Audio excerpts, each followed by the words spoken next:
لبيك لا شريك لك لبيك. السلام علیکم ورحمۃ اللہ وبرکاتہ. حج کے آخری مراحل میں ایک نہایت اہم عبادت آتی ہے جسے طواف وداع کہا جاتا ہے. بہت سے حجاج کے ذہن میں یہ سوال ہوتا ہے کہ طواف وداع کیا ہے، اس کی اہمیت کیا ہے اور اسے کس طرح ادا کیا جاتا ہے. آج کی اس ویڈیو میں ہم طواف وداع کے بارے میں مکمل اور مستند معلومات جانیں گے. طواف وداع کیا ہے؟ وداع کے معنی ہے الوداع کہنا یا رخصت ہونا. طواف وداع وہ طواف ہے جو حاجی مکہ مکرمہ سے روانگی سے پہلے بیت اللہ کے گرد آخری مرتبہ ادا کرتا ہے. اس طواف کے ذریعے حاجی اللہ کے گھر سے رخصت ہوتا ہے اور اپنے دل میں یہ دعا کرتا ہے کہ اللہ تعالیٰ دوبارہ اپنے گھر کی حاضری نصیب فرمائے. اسی وجہ سے اسے طواف صدر بھی کہا جاتا ہے، یعنی واپسی سے پہلے کیا جانے والا طواف.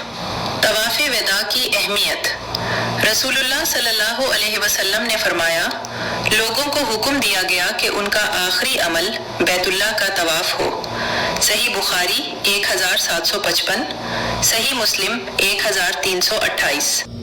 اس حدیث سے معلوم ہوتا ہے کہ مکہ مکرمہ سے روانہ ہونے سے پہلے بیت اللہ کا طواف کرنا نہایت اہم عمل ہے. طواف وداع کس پر واجب ہے؟ جمہور علماء کے مطابق طواف وداع ہر اس شخص پر واجب ہے جو حج مکمل کرنے کے بعد مکہ مکرمہ سے اپنے وطن یا کسی دور مقام کی طرف روانہ ہو رہا ہو. البتہ حائضہ عورت پر طواف وداع واجب نہیں. نفاس والی عورت پر بھی طواف وداع لازم نہیں. اس بارے میں حضرت عبداللہ بن عباس رضی اللہ عنہما روایت کرتے ہیں کہ نبی کریم صلی اللہ علیہ وسلم نے حائضہ عورت کے لیے طواف وداع کی رخصت دی. صحیح بخاری 1757، صحیح مسلم 1328. طواف وداع کب کیا جاتا ہے؟ طواف وداع حج کے تمام ارکان اور مناسک مکمل ہونے کے بعد کیا جاتا ہے. عام طور پر رمی جمرات مکمل ہو جائے، قربانی اور حلق یا قصر ہو چکا ہو، طواف زیارت ادا کیا جا چکا ہو، مکہ سے روانگی کا وقت قریب ہو، تب حاجی طواف وداع ادا کرتا ہے. یاد رہے کہ طواف وداع کے بعد غیر ضروری طور پر مکہ میں طویل قیام نہیں کرنا چاہیے کیونکہ یہ بیت اللہ سے رخصتی کا طواف ہے. طواف وداع کا طریقہ. اب آئیے جانتے ہیں کہ طواف وداع کس طرح ادا کیا جاتا ہے. 1. وضو کریں. سب سے پہلے اچھی طرح وضو کریں کیونکہ طواف کے لیے طہارت ضروری ہے. 2. حجر اسود کی طرف آئیں. حجر اسود کے سامنے کھڑے ہو کر طواف کی نیت کریں. دل میں نیت کافی ہے، میں اللہ تعالیٰ کی رضا کے لیے طواف وداع ادا کرتی ہوں. 3. 7 چکر لگائیں. بیت اللہ کے گرد 7 چکر مکمل کریں. طواف کا آغاز حجر اسود سے ہوگا.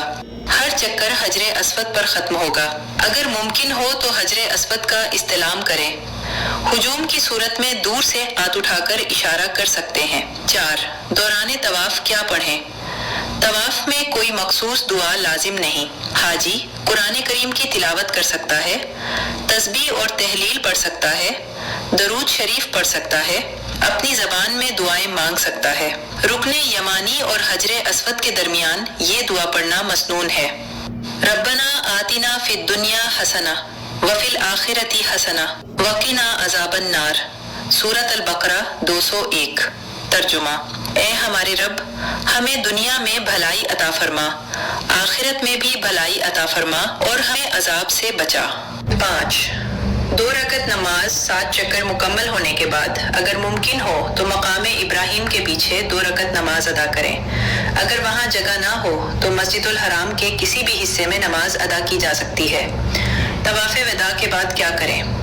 طواف مکمل ہونے کے بعد اللہ تعالیٰ سے خوب دعائیں کریں. اپنی مغفرت، والدین کی بخشش، امت مسلمہ کی بھلائی اور دوبارہ حرم کی حاضری کی دعا مانگے. بہت سے حجاج اس موقع پر جذباتی ہو جاتے ہیں کیونکہ وہ اللہ کے گھر سے رخصت ہو رہے ہوتے ہیں. اہم بات: بعض لوگ طواف وداع کے بعد کعبہ شریف کی طرف منہ کر کے الٹے قدم چلنے کو ضروری سمجھتے ہیں، لیکن یہ عمل سنت سے ثابت نہیں ہے.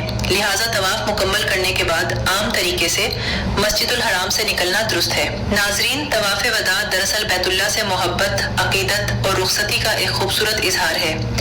حاجی اپنے حج کے اختتام پر اللہ کے گھر کا آخری طواف کرتا ہے اور دل میں یہ امید لے کر واپس جاتا ہے کہ اللہ تعالیٰ دوبارہ اپنے گھر کی حاضری نصیب فرمائے.